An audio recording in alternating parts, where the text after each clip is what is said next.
warahmatullahi wabarakatuh. Salih-salihah semuanya, berjumpa kembali dengan Ustazah Indra pada pembelajaran IPA. Untuk materi hari ini yang Ustazah ingin bawakan adalah tentang upaya kelestarian dan keseimbangan alam, sumber daya alam. Nah, anak-anakku, coba kalian lihat di sekitar kalian. Kalian sudah melihat tentang lingkungan yang indah ya, latar belakangnya sudah indah. Nah, sebelumnya Ustazah akan menjelaskan tentang jenis-jenis sumber daya alam yang nanti akan menjadi 3 bagian. Anak-anakku salih-salihah semuanya, yang pertama sumber daya alam akan dibedakan sesuai dengan jenisnya. Yang pertama adalah sumber daya alam hayati, yaitu contohnya tentang yang nabati dan hewani. Kalau nabati itu tumbuh-tumbuhan, kalau hewani adalah binatang. Kemudian yang kedua adalah non hayati atau benda mati, gitu ya. Jadi kalau sumber daya alam dibedakan menurut jenisnya ada 2, sekali lagi hayati dan non hayati. Berikutnya menurut manfaatnya sumber daya alam dibedakan menjadi 3. 1 yang menghasilkan bahan baku, kemudian yang menghasilkan energi, dan yang bisa dimanfaatkan keindahannya atau panorama alam seperti yang kalian lihat di belakang ini. Kemudian yang ketiga, sumber daya alam dibedakan berdasarkan ketersediaannya di alam. Nah, ini dibagi menjadi 2, yaitu sumber daya alam yang terbarukan dan sumber daya alam yang tak terbarukan. Atau dengan kata lain, sumber daya alam yang bisa diperbaharui dan tidak bisa diperbaharui.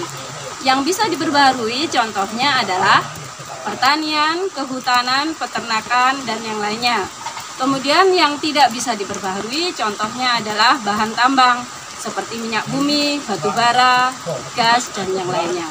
Anak-anakku salih-salihah semuanya, kalau tadi Ustazah sudah menjelaskan tentang sumber daya alam yang dihubungkan dengan lingkungan ya, tadi dibagi atas 3. Yang satu adalah tentang jenisnya, kemudian tentang manfaatnya, dan juga tentang ketersediaannya di alam. Yang berikutnya Ustazah akan jelaskan tentang sumber daya alam yang dikaitkan dengan teknologi.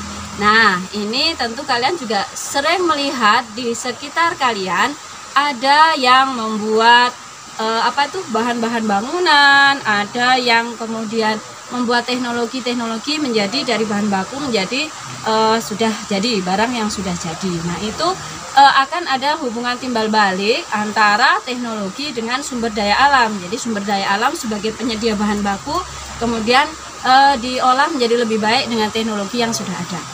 Yang berikutnya anak-anakku adalah sumber daya alam yang dihubungkan dengan masyarakat. Nah, ini kalian sudah lihat di sekitar sini, kebetulan Ustazah mengambil tempat di Arung Jeram Tiko ya, Arung Jeram Tiko yang ini benar-benar memanfaatkan sumber daya alam yang ada.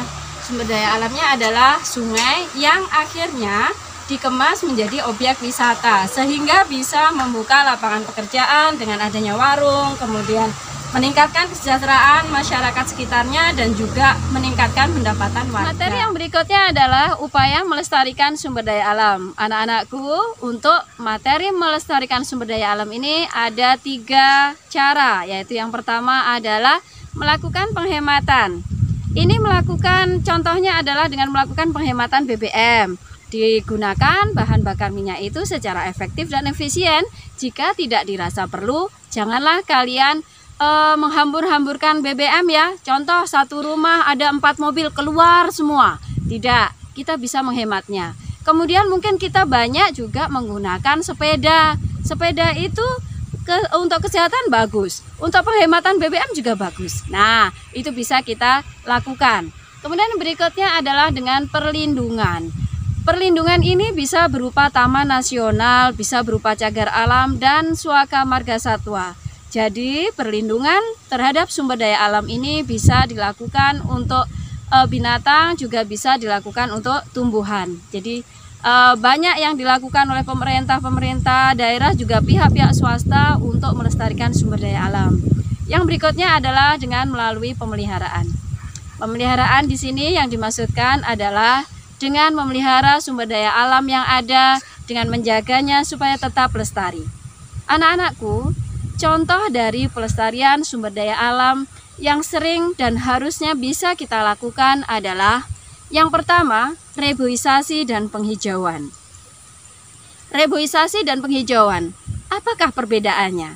Kalau reboisasi itu adalah penanaman di dalam kawasan hutan. Jadi saat hutan kita tebang, kita harus menanam tajuk-tajuk baru supaya tidak gundul lagi hutannya.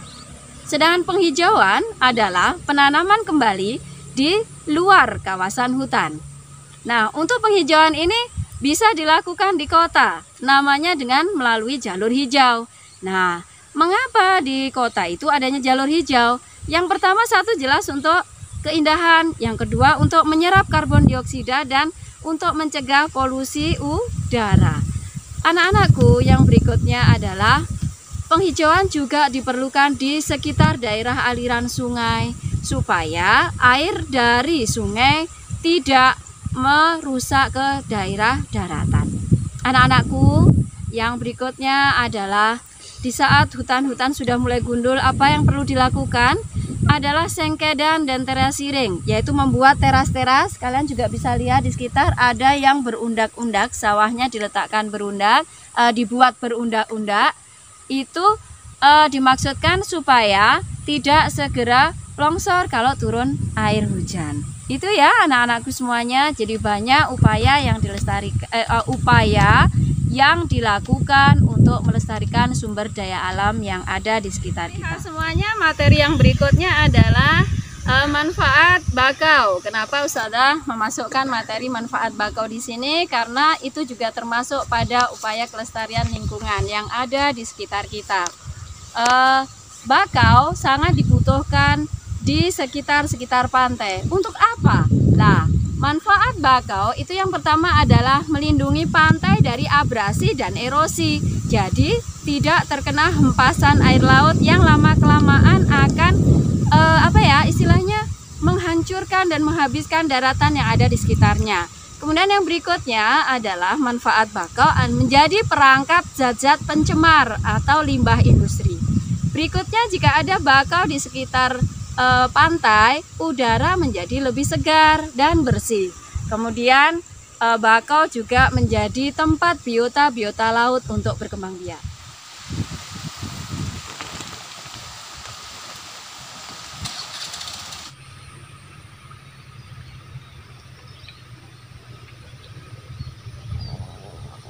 Salih-salihah semuanya, Ustazah akan menjelaskan tentang manfaat sumber daya alam. Manfaat sumber daya alam yang pertama adalah sebagai sumber bahan pangan. Contohnya bisa kalian lihat dengan adanya padi, tanaman padi, kemudian ada di belakang ada peternakan ayam ya, itu bisa menjadi sumber bahan pangan. Kemudian yang kedua adalah sumber bahan pakaian atau sandang. Ini bisa dilihat dari adanya pohon kapas yang nanti dipintal akhirnya bisa menjadi bahan sandang. Yang ketiga adalah untuk peralatan rumah tangga.